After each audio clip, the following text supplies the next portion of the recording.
कि हमारी जिला बार एसोसिएशन पूरी तरह इनके साथ है, किसानों के साथ है। और हमने पहले भी बोल रखा है इनसे, जो भी मुकदमेबाजी वगैरह होगी वो हम सब फ्री लड़ेंगे, उनका खर्चा हम खुद वहन करेंगे।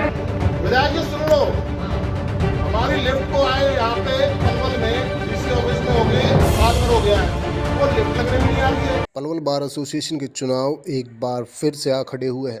इसी कड़ी में आपको पूर्व में रहे बार एसोसिएशन के प्रधान दीपक चौहान द्वारा 1 साल में वकीलों के लिए क्या किया गया और प्रधान बनने के दौरान दीपक चौहान आए दिन सुर्खियों में रहे।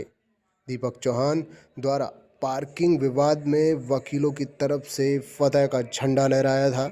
इसी पार्किंग विवाद के चलते प्रधान दीपक चौहान सुर्खियों में आए। इतना ही नहीं, दीपक चौहान के कार्यकाल के दौरान वकीलों ने अपने मुद्दे मजबूती के साथ रखे और लगभग हर मुद्दे पर जीत हासिल की, चाहे वह मुद्दा बिल्डिंग में लिफ्ट लगवाने को लेकर हो या फिर वकीलों के वेलफेयर के लिए शासन से आर्थिक तौर पर मदद लेने का हो। अब एक बार फिर से बार के चुनाव आ खड़े हुए हैं। ऐसे में दीपक चौहान ने फिर से बार एसोसिएशन पलवल के प्रधान पद के लिए अपनी दावेदारी पेश की है।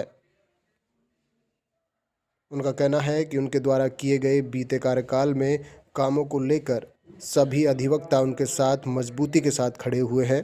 उन्होंने वकीलों की आवाज़ को बुलंद करने का काम किया है।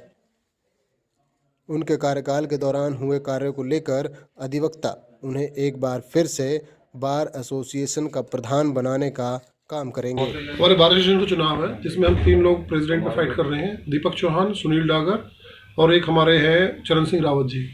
तो हमारी तैयारियां पूरी हैं क्योंकि कल चुनाव है, तो तैयारियां आज तो पूरी मिलेंगी सारी की सारी।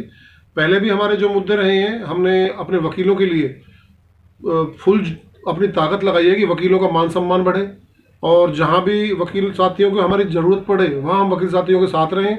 जिस तरह से हमारे पार्किंग का मामला पहले था, वो पार्किंग हमने ली थी प्रशासन से, तो इस तरह के हमारे और भी मामले हैं। लिफ्ट का मामला था, लिफ्ट का मामले में हमने 11 लाख रुपए लाए और उसमें जो 4 लाख रुपए और आने थे वो भी हम 4 लाख रुपए ला चुके हैं। विधायक जी का फोन आया था कि आपके 4 लाख रुपए भी आ गए।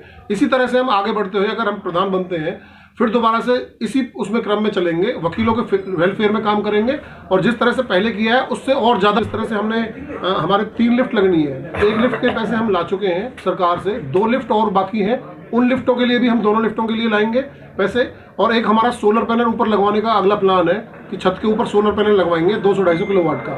तो उससे क्या होगा, बिजली जो हमारी लाइट जो आ रही है वो लाइट 9 रुपये से 3.5 रुपये हो जाएगी सीधी। तो इस तरह की हमारी प्लानिंग आगे है। बार एसोसिएशन के चुनाव चले हुए, मैं तो सिर्फ इसमें इतना ही कहना चाहूँगा कि चुनाव तो हर साल होते हैं, लेकिन जो लास्ट 1 साल का एक्सपीरियंस रहा है वो बड़ा उम्दा रहा है पलवल बार का। चाहे वो मुद्दे पार्किंग के थे, वो बड़ी प्रायोरिटी पे लगभग 7-8 साल पुराना मुद्दा था जो लास्ट दीपक चौहान जी ने, हमारे प्रेसिडेंट ने उसको निपटाया। दूसरा ये था कि जैसे अभी कोविड एक बहुत बड़ी महामारी के रूप में आई, तो कोविड में जो रहा उसमें एक बार के लिए तो सब अपने परिवार के लिए लड़ाई लड़ते ही हैं। जहाँ चौहान साहब ने लड़ाई लड़ी बार के लिए, जो एडवोकेट्स थे उनके लिए, चाहे गैस की बात थी, चाहे और मतलब अपना ऑक्सीजन गैस की बात थी या अपना उसकी हॉस्पिटल में एडमिट कराने की बात थी। इसके अलावा अगर बाहर से भी कहीं किसी का फ़ोन आ गया, किसी का भी अपना कॉन्स्टिट्यूंसी में, अपने इलाके से किसी का भी, उसकी भी चौहान साहब ने मदद की। तो एक एडवोकेट के तौर पे, एक अच्छे एडवोकेट वाला पार्ट तो उन्होंने किया है कि इंसानियत के तौर पे उन्होंने क्षेत्र के साथ जो एक ईमानदारी बरती और जो एक प्रधान होने के बाद जो लोगों की मदद की, ये चीज़ बड़ी प्रभावित करने वाली रही। किस तरह का कैंडिडेट आपको चाहिए कि किस तरह के काम आगे कर सके? हमारा कैंडिडेट जो हो पलवल बार से, वो इस तरह कैंडिडेट हो जो सभी साथियों को साथ लेके चल सके और दूसरा जो हमारे बार एसोसिएशन में एक आपस में प्यार बनाए रखे, सबको साथ लेके चले, सबका ज़रूरत पे काम आए और सबकी मदद करे। यही हमारी सोच है, इस तरह का हमारा प्रेसिडेंट होना चाहिए। हमसे जुड़े रहने के लिए हमारे YouTube चैनल को सब्सक्राइब करें और नई वीडियो की नोटिफिकेशन के लिए बेल आइकॉन को दबाएं। अगर आप ये वीडियो Facebook पर देख रहे हैं तो लाइक जरूर करें और ज्यादा से ज्यादा शेयर करें। धन्यवाद।